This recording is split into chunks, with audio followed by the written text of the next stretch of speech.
ಆತ್ಮೀಯರೇ ನಮಸ್ಕಾರ. ನೀವು ನಿಮ್ಮ ಮಕ್ಕಳಿಗೆ ಪಾಠ ಹೇಳಿಕೊಡದಿದ್ರೂ ಪರವಾಗಿಲ್ಲ. ಮಕ್ಕಳ ತಲೆ ತಿದ್ದುವ ಕಡೆ ನಿಮ್ಮ ಗಮನ ಇರಲಿ.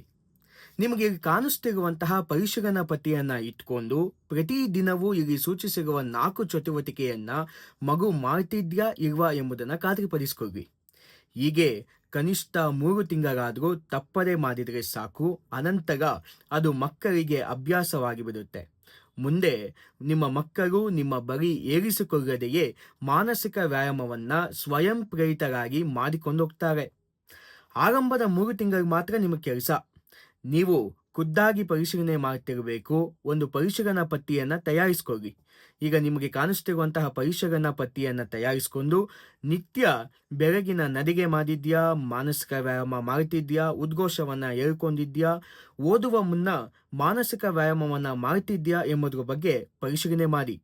ಇದೆಲ್ಲವನ್ನು ಪರಿಶೀಲನೆ ಮಾಡಿ ಯಾವುದಾದ್ರೂ ಮಗು ತಪ್ಪಿಸಿದ್ರೆ ಅದನ್ನು ಮಾಡುವಂತೆ ಮಾಡಿ.